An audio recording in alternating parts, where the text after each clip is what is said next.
पहले अपनी अपनी व्यवस्था बना लें।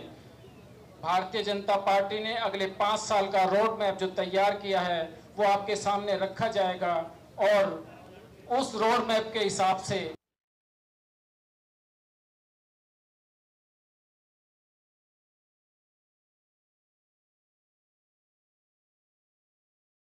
आज उसका रोड मैप दिखाया जाएगा।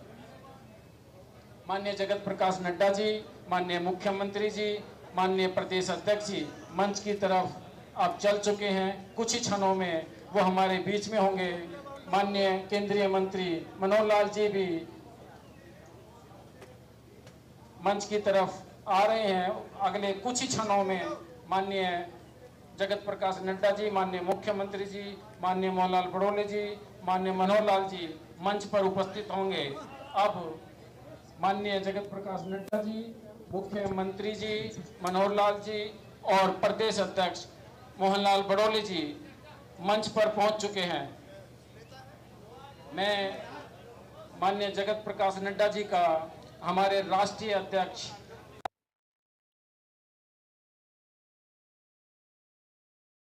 अब वो पुष्पांजलि अर्पित कर इस कार्यक्रम की विधि शुरुआत कर रहे हैं।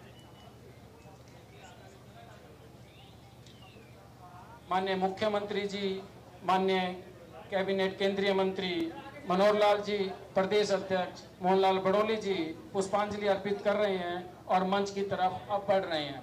मैं मंच पर माननीय जगत प्रकाश नड्डा जी के पहुंचने पर, माननीय मुख्यमंत्री जी के पहुंचने पर और माननीय मनोहर लाल जी के पहुंचने पर स्वागत करता हूं। अब विधिवत रूप से कार्यक्रम शुरू होगा और मैं सभी मीडिया साथियों से, मीडिया के जितने भी साथी हैं जो आगे फोटो ले रहे हैं, इसके बाद वो तुरंत ही पीछे अपना अपना स्थान ले लें। ये कुछ क्षणों में ही कार्यक्रम विधिवत रूप से शुरू हो जाएगा। जिस तरह से भारतीय जनता पार्टी का रोड मैप अगले 5 साल का रखा जाएगा वो आपके सामने होगा। किस तरह से भारतीय जनता पार्टी अगले 5 साल हरियाणा के विकास के लिए, हरियाणा के उत्थान के लिए, विकसित हरियाणा के लिए काम करेगी, वो आपके सामने रखा जाएगा। मैं माननीय मंच पर उपस्थित सभी हमारे वरिष्ठ नेताओं का स्वागत करता हूं और विधिवत रूप से अपने कार्यक्रम की शुरुआत करता हूं। मैं आप सभी फोटोग्राफर और मीडिया के बंधुओं से ताकि कार्यक्रम में किसी प्रकार का विघ्न न आए, आराम से। माननीय जगत जी हमारे बीच में है। कुछ ही क्षणों में हरियाणा भारतीय जनता पार्टी का संकल्प पत्र आपके बीच में होगा। रोड में हरियाणा का आपके सामने होगा। माननीय मुख्यमंत्री जी भी और माननीय वरिष्ठ नेता सभी उपस्थित हैं, वो आपके सामने उसका विमोचन करेंगे। अभी मैं इस कार्यक्रम की शुरुआत स्वागत की परंपरा से करता हूं। हमारे प्रदेश अध्यक्ष मोहनलाल कौशिक जी हमारे राष्ट्रीय अध्यक्ष जी को पगड़ी पहनाकर उनका स्वागत करेंगे। मैं अभी साथ आप सभी मीडिया साथ स्वागत हो रहा है और बड़ी शांति से मैं स्वागत की इस कड़ी को आगे बढ़ाते हुए माननीय मुख्यमंत्री जी से निवेदन करता हूं कि वो पटका पहनाकर हमारे राष्ट्रीय अध्यक्ष जी का स्वागत करें। मैं स्वागत की इस कड़ी को और आगे बढ़ाता हूं और मैनिफेस्टो कमेटी के अध्यक्ष माननीय ओम प्रकाश धनखड़ जी से निवेदन करता हूं कि वो बुक्के देकर माननीय राष्ट्रीय अध्यक्ष जी का स्वागत करें। स्वागत की ये कड़ी मैं सभी मीडिया कर्मियों से निवेदन करता हूं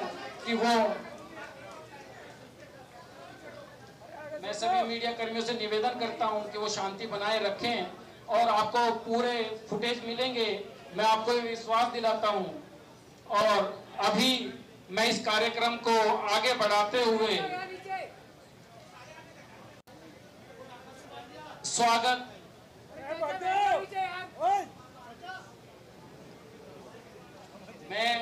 सभी से निवेदन करता हूं कि शांति बनाए रखें। कुछ ही क्षणों में हरियाणा भारतीय जनता पार्टी कैसे काम करने जा रही है अगले 5 साल में, उसका रोड मैप आपके सामने होगा।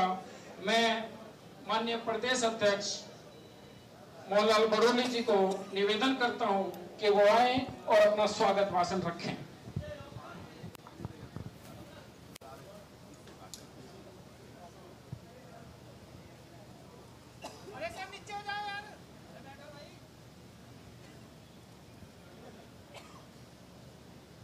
भारत माता की, एक बार सभी बोलेंगे भारत माता की, भारत माता की। आज वर्ष 2024 का ये जो विधानसभा का हरियाणा प्रदेश में चुनावी आगाज और इस चुनाव के लिए भारतीय जनता पार्टी का जो संकल्प पत्र आज जारी करने के लिए हमारे भारतीय जनता पार्टी के राष्ट्रीय अध्यक्ष माननीय जगत प्रकाश नड्डा जी आज अपने बीच में उपस्थित हैं।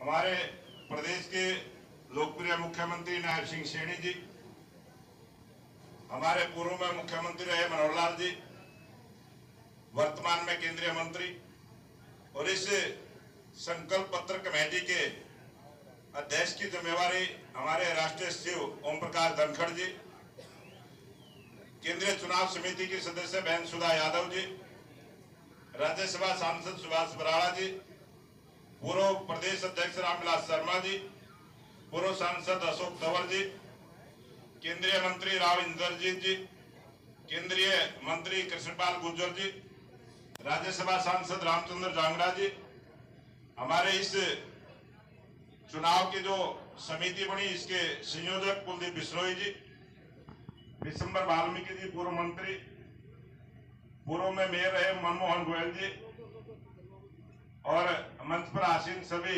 नेतागण।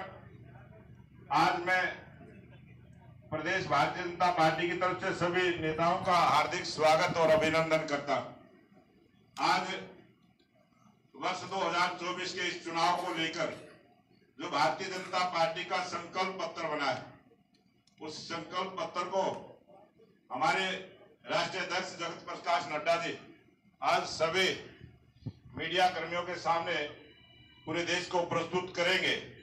और ये भारतीय जनता पार्टी का जो संकल्प पत्र, इसमें जो हमने बातें कही हैं उन सबको अक्षर से लागू करने का जो संकल्प हमने लिया, जिस प्रकार से 2014 में भी जो संकल्प पत्र हमने जारी किया था उसी पर सरकार ने काम करते हुए उसको पूरा किया। 2019 के संकल्प पत्र को भी अक्षर से पूरा करते हुए हमारी सरकार ने काम किया। लगातार 10 वर्षों से जो भारतीय जनता पार्टी की एक मजबूत सरकार हरियाणा प्रदेश में रही है, ये अगले 5 वर्ष का जो संकल्प पत्र आज हम जारी करेंगे।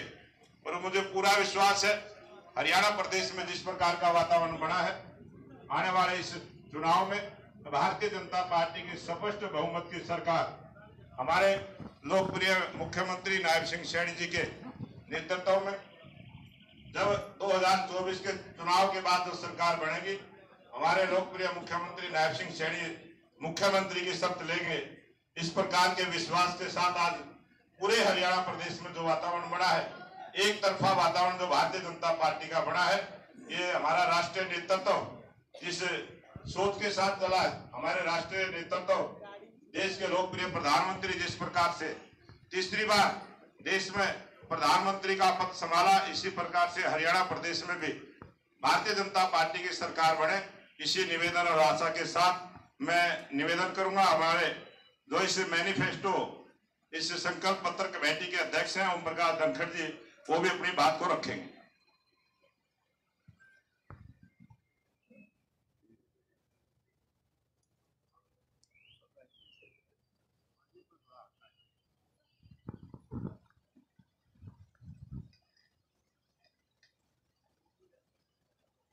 हमारे राष्ट्रीय अध्यक्ष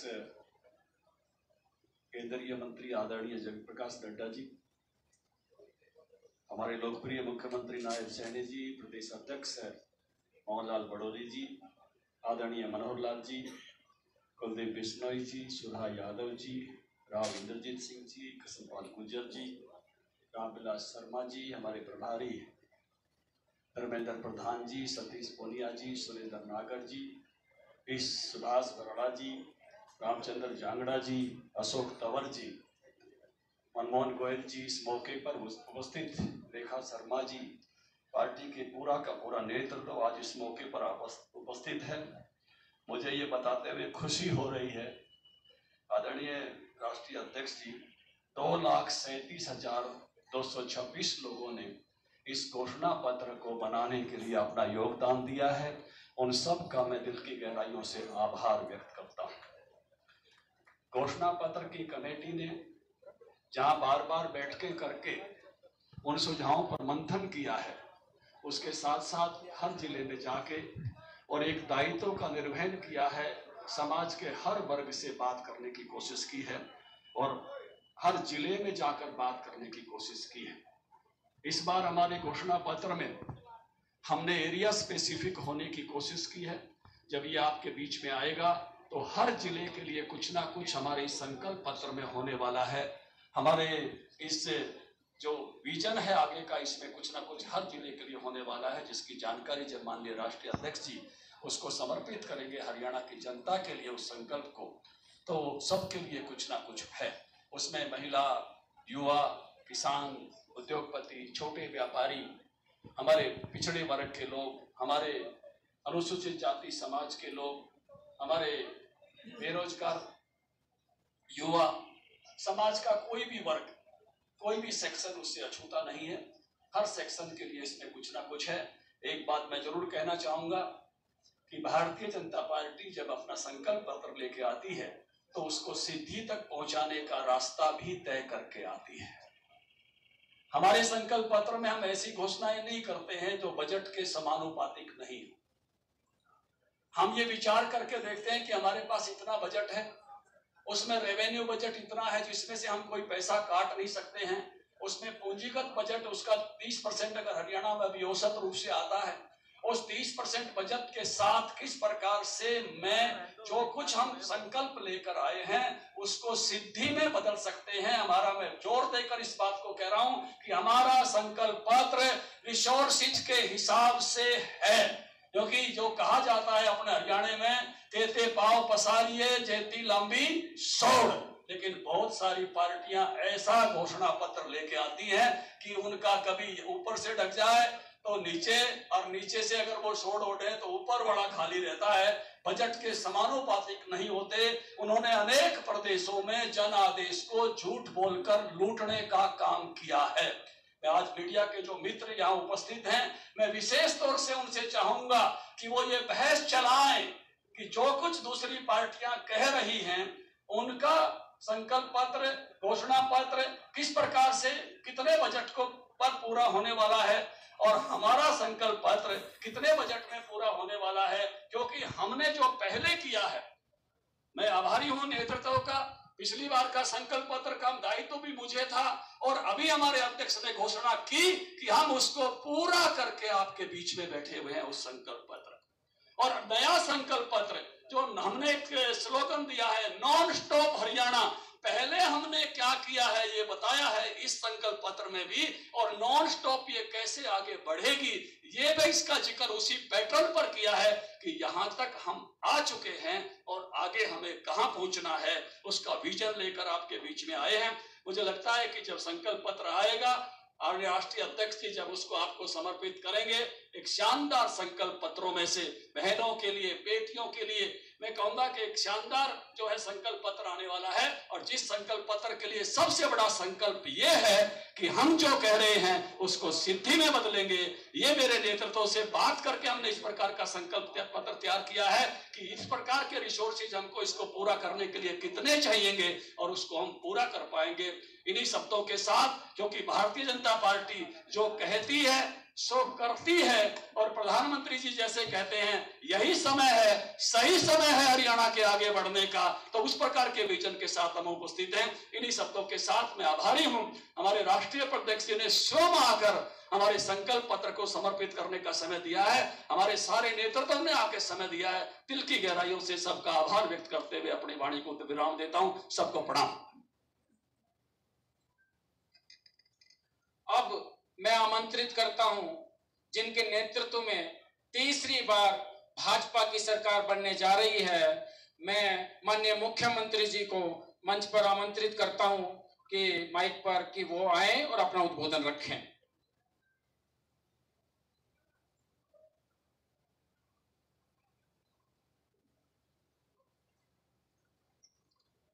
आज हमारे लिए बहुत ही हरियाणा के लिए गर्व का दिन है। हमारे भारतीय जनता पार्टी के माननीय राष्ट्रीय अध्यक्ष आदरणीय जेपी नड्डा जी अभी हम सबके सामने जो हरियाणा के 2,80,00,000 लोगों की आकांक्षाओं पर, अपेक्षाओं पर हमारी सरकार लगातार पीछे भी उसको पूर्ण कर रही है और आगे भी जो अभी संकल्प पत्र आदरणीय नड्डा जी हरियाणा प्रदेश के लोगों की अपेक्षाओं के ऊपर खरा उतरे, उसको जारी करने वाले हैं।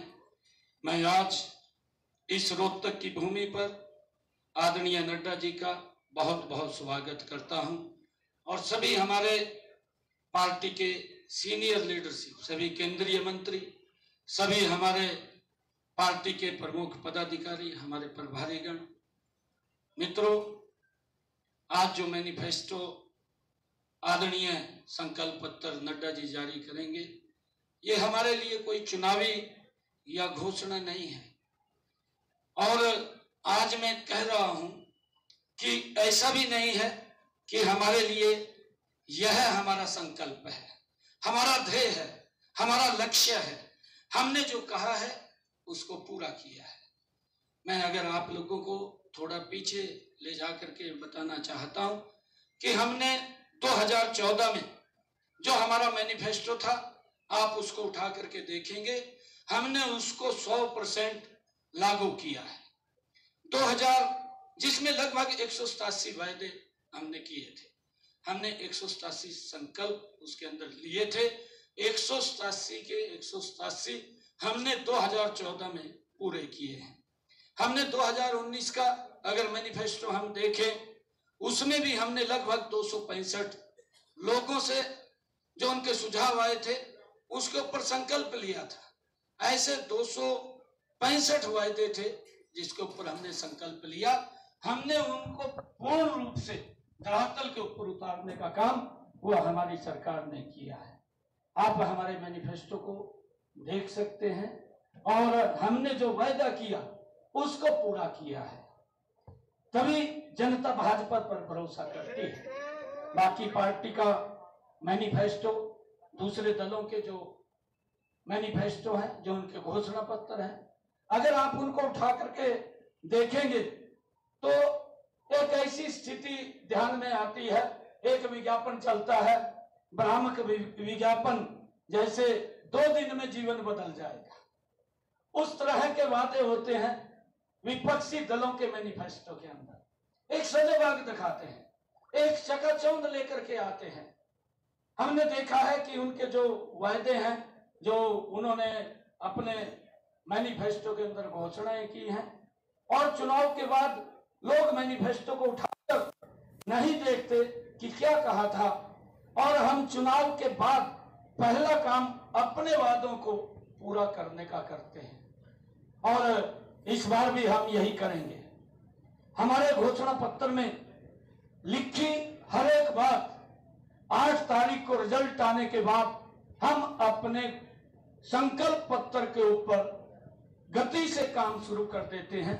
और इसका उदाहरण आप देखेंगे कि जो वायदा हमने किया इस घोषणा पत्र से पहले ही कर दिया, और अपने हरियाणा के युवाओं से भी हमने ये बात कही है कि अभी तो घोषणा पत्र भी नहीं, वो आज जारी हो रहा है। हमने जो हमारे 24,000 युवा साथी थे जिनका रिजल्ट रोक दिया गया, वो कांग्रेस के भर्ती रोको गए जो हुड्डा साहब के द्वारा प्रायोजित है। 24,000 युवाओं की भर्ती को वो रोक दिया गया, और हमने ये संकल्प लिया है कि हम इन 24,000 युवाओं को पहले ज्वाइनिंग लेटर देंगे और बाद में हम शपथ लेंगे, क्योंकि हमारी जो पार्टी, हमारी सरकार है, युवाओं के साथ हम मजबूती से खड़े हैं, उनके साथ कोई समझौता हम नहीं करते हैं। हमने जो वायदे किए थे उन वायदों को पूरा करना हमारी सरकार का प्रथम दायित्व है। कांग्रेस अपने झूठे वादों और उन वादों के वजन में ही उसकी दलदल में फंस जाती है। यह बात आज आप नोट कर लीजिए। जनता त्रस्त है कांग्रेस के इन सेक्स चिल्ली बातों से और झूठे वादों से। हिमाचल से, तेलंगाना से, कर्नाटक से कांग्रेस की सरकार से लोग उब चुके हैं। हरियाणा की जनता सच और सही के साथ है और भाजपा जो कहती है उसको पूरा करती है। कांग्रेस ने जिस प्रकार के वादे किए हैं, कांग्रेस ने कहा कि खटाखट और टकाटक की जो कांग्रेस की जुगलबंदी है, भारतीय जनता पार्टी उसमें विश्वास नहीं करती है। मैं आज आप लोगों को इस बात के लिए बताना चाहूंगा कि 8 तारीख को जब रिजल्ट आने के बाद आप मैनिफेस्टो को अपने पास रख लेना और टिक लगाते जाना कि जो वायदे पूरे हो जाएंगे, मैं फिर आपसे इसके बाद मिलूंगा कि हमारी सरकार कितनी गति से अपने वायदों के ऊपर पूरा करती है। मैं आज आदरणीय जगत प्रकाश जी नड्डा, हरियाणा के जो हमारे 2 करोड़ 80 लाख लोगों की तरफ से जो सुझाव हमारे इस संकल्प पत्र में आए हैं, उनको आज यहाँ पर जारी करेंगे और हम ये पूर्ण विश्वास के साथ कि जो संकल्प भारतीय जनता पार्टी लेती है उस संकल्प को 100% पूरा करती है। कांग्रेस ने हमेशा देश के लोगों के साथ, प्रदेश के लोगों के साथ वायदे तो किए हैं, परंतु उन वादों को घोषणा में ही रह गए हैं, पूरा नहीं हुए हैं और लोग आज उनकी असलियत को जान चुके हैं। और हमारा जो वायदा है वो वायदा जनता के साथ है। जनता के साथ मिलकर के उसको पूरा करने की जिम्मेवारी हमारी है। मैं आज इस अवसर के ऊपर आदरणीय नड्डा जी को आज संकल्प पत्र हरियाणा की जनता की अपेक्षाओं के ऊपर आज जारी कर रहे हैं। मैं नड्डा जी का धन्यवाद करता हूं और हरियाणा की जनता को मैं बहुत बहुत बधाई देता हूं कि जो हमारा संकल्प पत्र है उसको पूरा करने की जिम्मेवारी हमारी है। आदरणीय प्रधानमंत्री जी ने जो शब्द कहा था ज्ञान, हमारा जो संकल्प पत्र है उस बात के ऊपर वो 100% मजबूती से उतरेगा। गरीब को इस संकल्प पत्र में उसका ध्यान किया गया है और युवाओं को इस संकल्प पत्र में ध्यान किया गया है मजबूती से उनकी तरफ, और अन्नदाता की तरफ हमारी इस संकल्प पत्र के अंदर उनके बारे में मजबूती से काम किया गया है और हमारी नारी है उसको सशक्त करने का इस संकल्प पत्र के अंदर उनकी भावनाओं को समाहित किया गया है। जो ये ज्ञान है, इस ज्ञान के आधार के ऊपर हमारा संकल्प पत्र आदरणीय प्रधानमंत्री जी के उस विजन को जो उन्होंने संकल्प लिया है 2047 तक ये भारत विकसित राष्ट्र बनेगा, हरियाणा उसमें पीछे नहीं रहेगा। हरियाणा के 2 करोड़ 80 लाख लोग इस संकल्प पत्र के साथ चलते हुए आदरणीय प्रधानमंत्री जी के साथ सहयोग करते हुए भारत को विकसित राष्ट्र बनाने में अपना योगदान मजबूती से देंगे। मैं आदरणीय नड्डा जी का पुनः बहुत बहुत धन्यवाद और स्वागत करता हूं। इन्हीं शब्दों के साथ जय हिंद, जय भारत। बहुत धन्यवाद माननीय मुख्यमंत्री जी। तो दोस्तों, अब वो घड़ी आ गई है भारतीय जनता पार्टी के संकल्प पत्र के विमोचन की, और मैं माननीय स्टेज पर बैठे सभी नेताओं से ये निवेदन करूंगा, माननीय जगत प्रकाश नड्डा जी से ये निवेदन करूंगा कि वो विमोचन करें हमारे संकल्प पत्र के जो अगले 5 साल का रोड मैप है भारतीय जनता पार्टी का। भारतीय जनता पार्टी केवल घोषणाएं नहीं करती, वो संकल्प लेती है गरीब कल्याण का, वो संकल्प लेती है महिलाओं के उत्थान का, वो संकल्प लेती है युवाओं के विकास का, वो संकल्प लेती है किसानों के सशक्तिकरण का। मैं आप सभी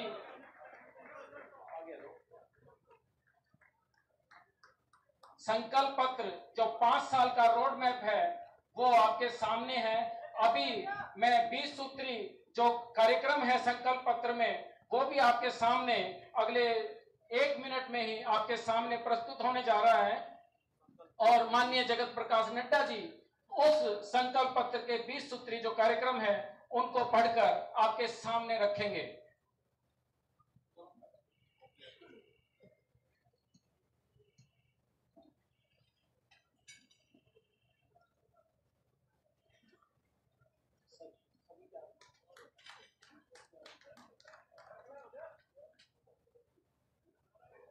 आप सभी मीडिया के साथियों से निवेदन है कि जो 20 सूत्री कार्यक्रम है उस संकल्प पत्र को जरा जूम करके लीजिए। वो अगले 5 साल का हरियाणा का रोड मैप है जो आपको बताएगा कि किस तरह भारतीय जनता पार्टी हरियाणा के विकसित हरियाणा के लिए काम कर रही है।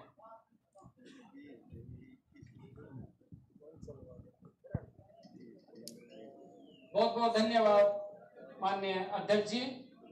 मैं मंचासीन सभी अपने वरिष्ठ नेताओं से का बहुत बहुत धन्यवाद करता हूं और अब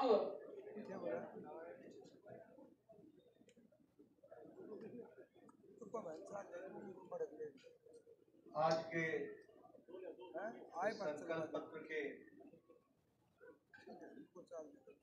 लोकार्पण मंच पर उपस्थित हमारे बहुत ही यशस्वी मुख्यमंत्री श्री नायब सिंह सैनी जी, हमारे प्रदेश के जुझारू अध्यक्ष श्री मोहन लाल गडोली जी, हमारे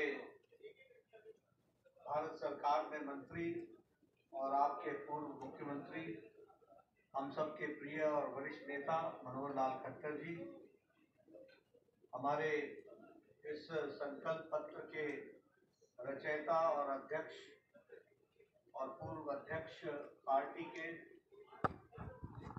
हमारे ओम प्रकाश धनखड़ जी, भारत सरकार में मंत्री राव इंद्रजीत सिंह जी, भारत सरकार में मंत्री श्री कृष्णपाल जी, हमारे संसदीय बोर्ड की सदस्या बहन सुधा यादव जी, कुलदीप बिश्नोई जी, हमारे संयोजक चुनाव संचालन समिति के, हमारे वरिष्ठ नेता और मेरे बड़े भाई रामविलास शर्मा जी, रामचंद्र जांगड़ा जी, हमारे राज्यसभा के सदस्य सुभाष बराला जी, बहन रेखा शर्मा जी, सम्मानित मंच और यहाँ उपस्थित हरियाणा के सभी वरिष्ठ पत्रकार बंधु सज्जन वृंद, मुझे ये सौभाग्य मिला है कि मैं आज हरियाणा की धार्मिक भूमि, पवित्र भूमि, संतों की भूमि, सामाजिक सुधारकों की भूमि, स्वतंत्रता सेनानियों की भूमि, वीर भूमि और खेल स्पर्धा में अपना स्थान रखने वाली ऐसी पुण्य भूमि हरियाणा को मैं नमन करके अपनी बात को प्रारंभ करता हूँ। आज मुझे मैनिफेस्टो रिलीज करने का सौभाग्य मिला है और पत्रकारों के साथ वार्ता करने का भी मौका मिला है। मैं अपनी ओर से सबसे पहले तो पत्रकार बंधुओं को बहुत बहुत शुभकामनाएं भी देता हूं और उनका भी अभिनंदन और स्वागत करता हूं।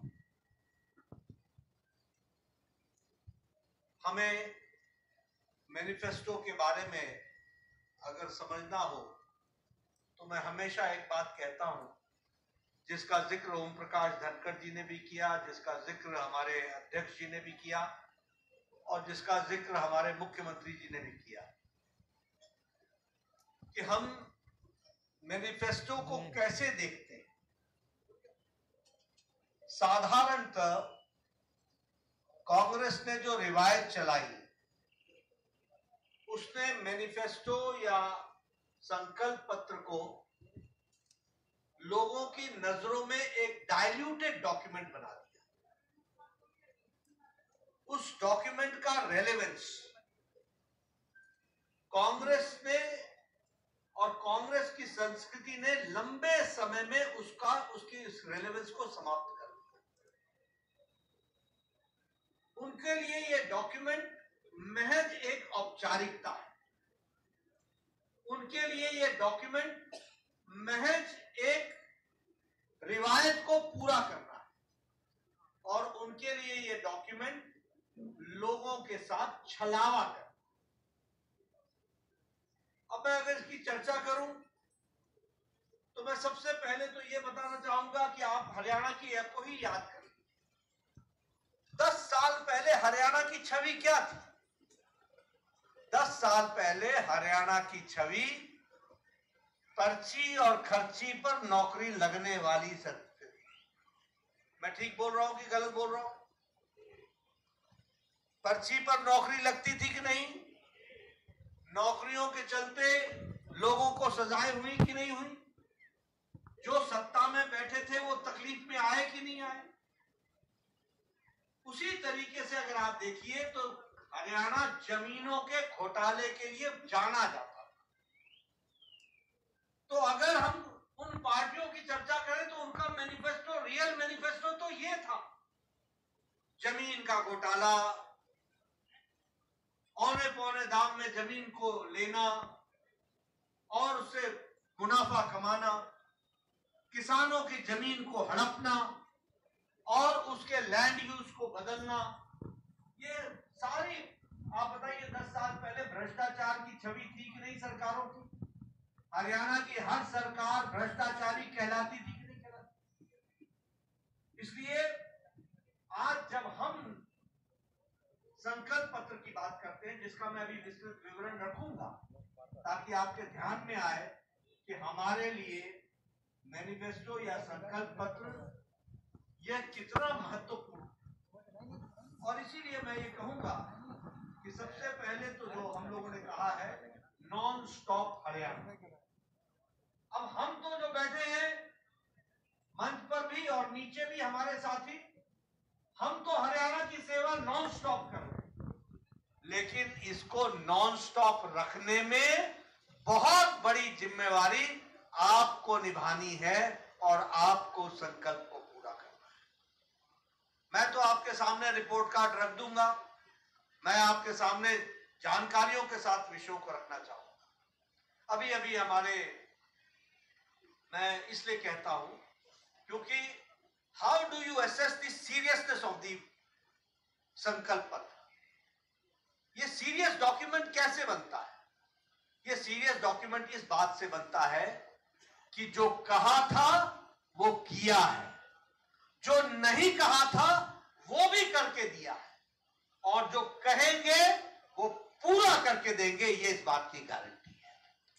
और इसीलिए मैं इस रिपोर्ट कार्ड की बात करता हूं और आपको साफ निकलेगा कि हरियाणा बदला है और फर्क साफ है, क्लैरिटी के साथ है। और जब मैं इसकी चर्चा करता हूं तो पत्रकार बंधुओं से मैं निवेदन करता हूं कि वो मेरे आंकड़े नोट करें। हरियाणा का 2014 में पर कैपिटा इनकम 1,37,000 थी। आज हरियाणा की पर कैपिटा इनकम 3 लाख रुपए है।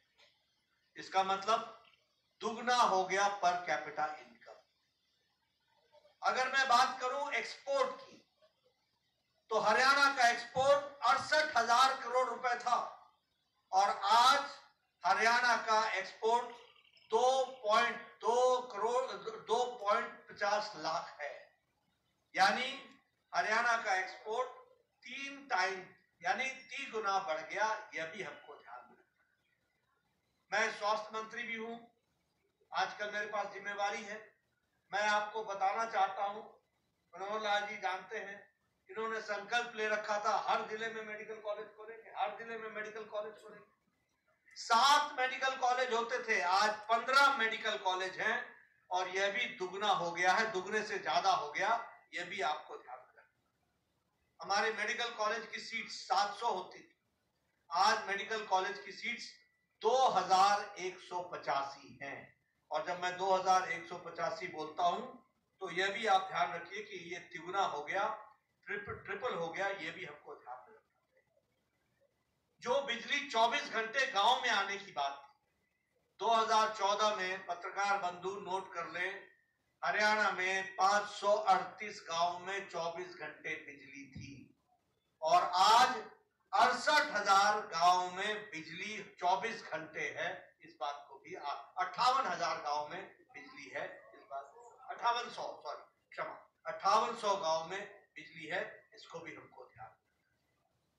उसी तरीके से क्रॉप कंपनसेशन, अब बहुत सी बातें यहाँ किसान की चर्चा बहुत होती है और हमारे घड़ियाली आंसू बहाने वाले नेता कांग्रेस के कोई कम नहीं है। हींग लगे न फिटकरी, रंग चोखा करने में लगे रहते हैं।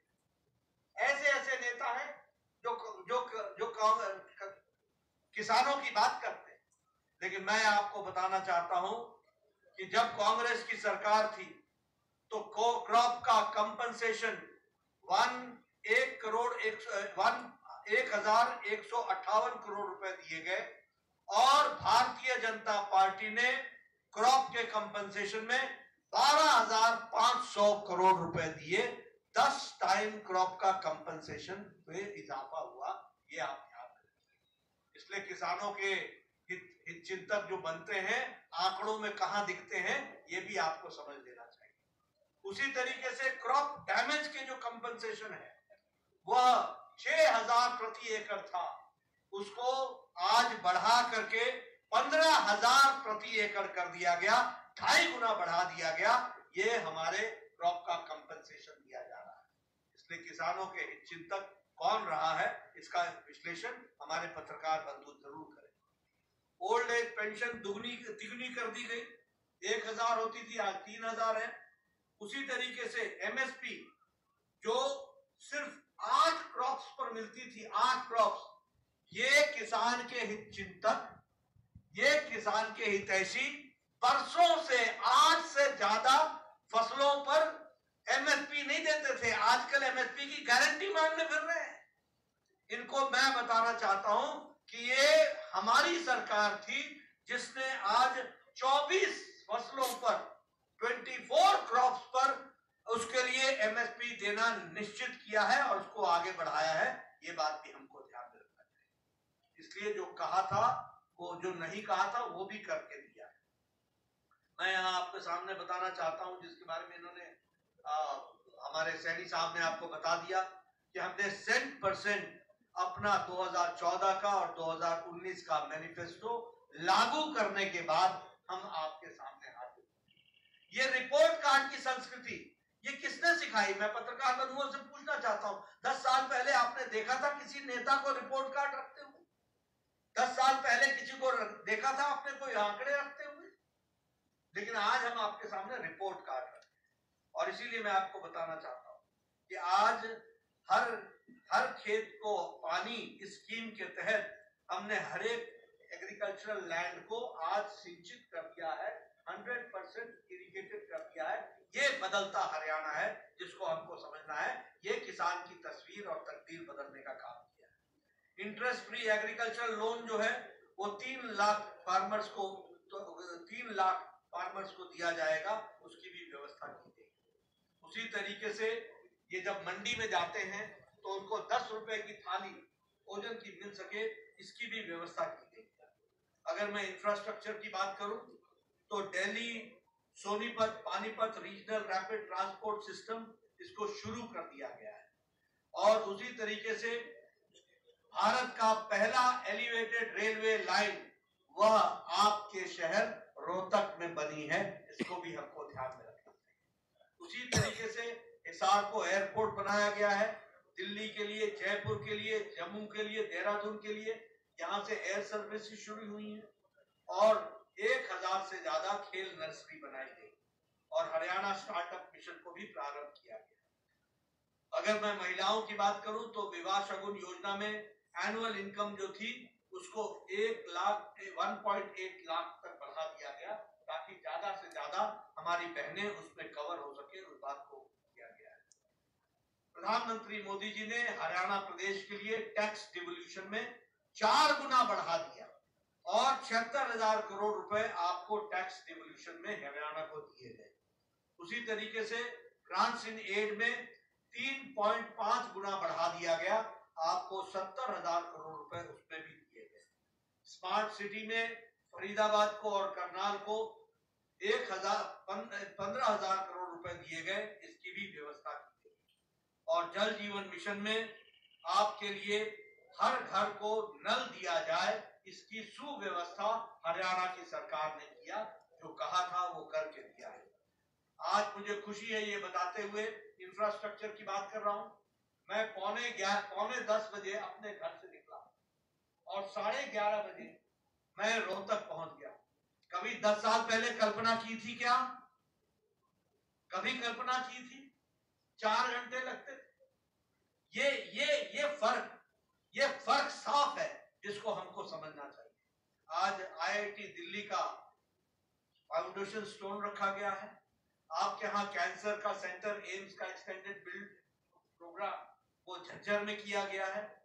उसी तरीके से योगा और नेचुरोपैथी झज्जर में खोल दिया गया है। राव इंद्रजीत सिंह साहब यहाँ बैठे हैं, इनको पता है, all India institute of medical sciences, आज वो रेवाड़ी में का काम शुरू कर दिया गया है। उसी तरीके से मेट्रो का गुड़गांव में 5,450 करोड़ रुपए की लागत से उसका भी स्टोन रख दिया गया है, उसको भी काम को शुरू किया गया है। हीरा में यानी हाईवेज, इंटरनेट, रेलवेज और एयरपोर्ट्स में हम आगे बढ़े हैं। Delhi Mumbai expressway, Delhi Amritsar Katra expressway, Ambala Kotputli corridor, Amritsar Bathinda Jamnagar है, ये सारे एक्सप्रेसवे हरियाणा के थ्रू होकर के जा रहे हैं और हरियाणा के जीवन में मूल चूल परिवर्तन करने में बहुत बड़ा योगदान है, अमूल परिवर्तन करने में बहुत बड़ा योगदान है, इसको भी हमको समझना चाहिए। रेलवे में आज आपका इलेक्ट्रिफिकेशन 100% हो गया। रेलवे का बजट हरियाणा में 9 टाइम्स बढ़ा दिया गया है। और उसी तरीके से western dedicated freight corridor Rewari से लेकर मदर तक, इसका भी बनाने का काम चला है। तो इस तरीके से ऑप्टिकल फाइबर में 6,000 गांव को जोड़ लिया गया, 6,000 विलेजेस को ये पहुंचा दिया गया है। और हिसार का, जैसा मैंने बताया, एयरपोर्ट को ऑपरेशनलाइज कर दिया गया। इसलिए ये मैंने सारी बातें आपके सामने किस लिए बताई? इसलिए पत्रकार बंधु कि जब मैं आकर के आपके सामने हरियाणा का संकल्प पत्र रखता हूं, तो आप ये ध्यान में रखिए, जैसा ओम प्रकाश धनखड़ ने कहा, this is a very serious document and this is the commitment. ये हमारा संकल्प है, ये हमारा कमिटमेंट है कि भारतीय जनता पार्टी की सरकार समयबद्ध तरीके से अगली बार जब आपके पास आएगी तो इन सारे वायदों को पूरा करके आएगी। इस बात को हम ध्यान में रखेंगे। और इसीलिए हम लोगों ने तय किया है कि सभी महिलाओं को लाडो लक्ष्मी योजना के तहत वित्तीय सहायता प्रदान करने के लिए प्रति माह 2,100 रुपए का 2,100 रुपए का सहायता प्रदान की जाएगी। उसी तरीके से आईएमटी खरगोदा के तर्ज पर 10 अत्याधुनिक यानी मोस्ट मॉडर्न इंडस्ट्रियल शहर बनाए जाएंगे और 50,000 से ज्यादा युवा जो आसपास के गांव के होंगे, उनको उद्यमियों से बातचीत करके उनको वहां पर रोजगार दिया जाएगा, उनको रोजगार दिया जाएगा, इसकी व्यवस्था की जाएगी। इसी तरीके से चिरायु आयुष्मान में जो आपको 5 लाख रुपए प्रति वर्ष मिलता है, उसको 10 लाख रुपए कर दिया जाएगा। प्रति वर्ष 10 लाख रुपए आपको दिया जाएगा। साथ ही साथ 70 वर्ष से ऊपर के हमारे जो परिवार में लोग होंगे, उनको अलग से परिवार के लिए 10 लाख रुपए की व्यवस्था की जाएगी। यदि 1 हो 2 हो, उनको 5 लाख रुपए की व्यवस्था उनके लिए अलग से की जाएगी। ये व्यवस्था की जाएगी। एमएसपी में 24 फसलों की एमएसपी जारी रहेगी, उसको जारी रखेगी। उसी तरीके से हम 2 लाख युवाओं को बिना खर्चे के और बिना पर्ची के बिल्कुल ट्रांसपेरेंट तरीके से गरीब का, गांव का बेटा रोजगार लग सके, सरकारी नौकरी देने का काम 2 लाख लोगों को देंगे। इसकी हम व्यवस्था। उसी तरीके से हम 5 लाख युवाओं को अन्य रोजगार के साधन मुहैया कराएंगे। और उसके लिए नेशनल अप्रेंटिसशिप प्रमोशन स्कीम के तहत मासिक रूप से मंथली उनको स्टाइपेंड उपलब्ध कराएंगे और उनको हम 5 लाख युवाओं को हम रोजगार के अवसर पैदा करेंगे। हम शहरी और ग्रामीण इलाके में 5 लाख आवास उपलब्ध कराएंगे। 5 लाख आवास बनेंगे शहरी और ग्रामीण में, ताकि हमारे बीपीएल और हमारे जो सोशियो इकोनॉमिक कास्ट सेंसस के दायरे में आने वाले लोग हैं उसमें कोई भी व्यक्ति बिना पक्के छत के न रहे, इसकी हम व्यवस्था करेंगे, इसको हम पूरा करेंगे। हम सरकारी अस्पतालों में मुफ्त डायलिसिस की व्यवस्था करेंगे। अब कोई भी हरियाणा का व्यक्ति डायलिसिस की व्यवस्था से बाहर नहीं रहेगा, उसको सरकारी व्यवस्था में डायलिसिस देंगे।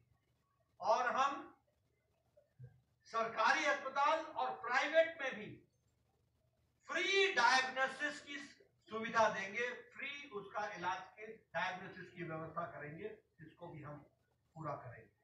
उसी तरीके से हम ओलंपिक्स के लिए नर्सरीज क्रिएट करेंगे हर एक डिस्ट्रिक्ट में, हर एक डिसिप्लिन के लिए। और हम हर घर गृहिणी योजना के तहत अंत्योदय के बीपीएल परिवारों के लिए 500 में एलपीजी का सिलेंडर प्रदान करना जारी रखेंगे, ताकि बीपीएल और हमारे जो गरीब तबके के लोग हैं उनको 500 रुपए में सिलेंडर मिल सके, इसकी व्यवस्था करेंगे।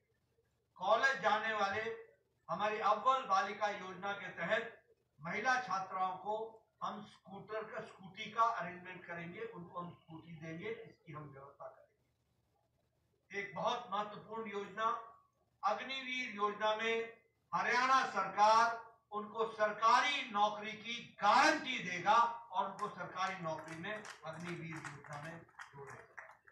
उसी तरीके से केएमपी के साथ साथ ऑर्बिटल रेल कॉरिडोर का निर्माण पूरा करेंगे और पलवल, झज्जर, बहादुरगढ़, खरखौदा से चंडीगढ़ और मथुरा तक वंदे भारत ट्रेन को शुरू करेंगे, इसको हम पूरा करेंगे। इसी के साथ साथ रैपिड रेल ट्रांसपोर्ट सिस्टम में दिल्ली से पलवल, दिल्ली से धारूहेड़ा, दिल्ली से रोहतक, दिल्ली से पानीपत, इसको भी केंद्र सरकार के सहायता से इसको हम शुरू करवाएंगे। इंटरसिटी एक्सप्रेस मेट्रो सर्विस बाटा चौक फरीदाबाद से सेक्टर 56 गुरुग्राम के लिए, इसको भी हम इस सेवा को शुरू करवाएंगे और इसको हम आगे बढ़ाएंगे। उसी तरीके से पिछड़े हुए 36 बिरादरी 36 जो हमारी बिरादरियां पिछड़ी हुई हैं, उनके लिए हर एक के लिए अलग से कल्याण बोर्ड बनाएंगे और उनको आर्थिक मदद दे करके उनका कल्याण करने का काम करेंगे, इसकी अलग से हम व्यवस्था करेंगे। हम डीए और पेंशन का साइंटिफिक फॉर्मूला के आधार पर सामाजिक मानसिक मंथली पेंशन की को वृद्धि करेंगे और इसके लिए भी हमारी हरियाणा सरकार कृत संकल्प रहेगी।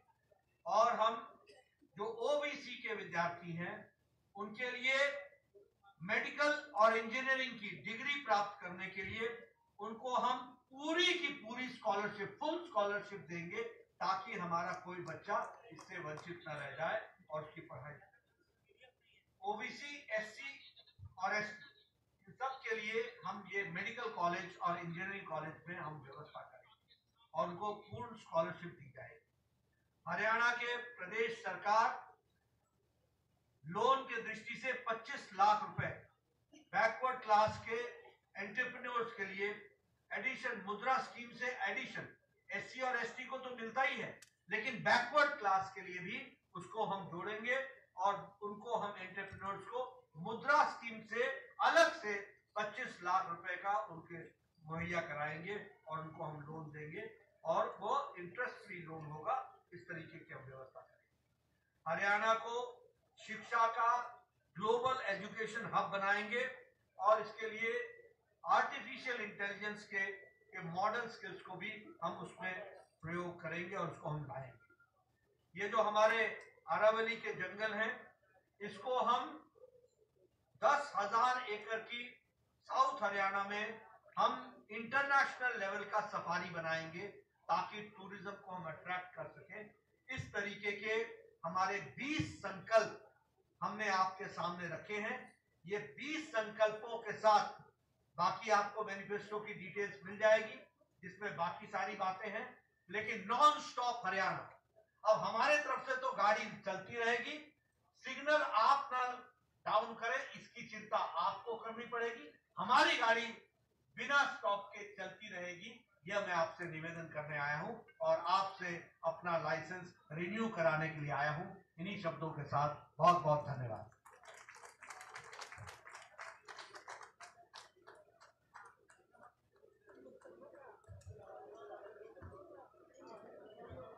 धन्यवाद माननीय अध्यक्ष।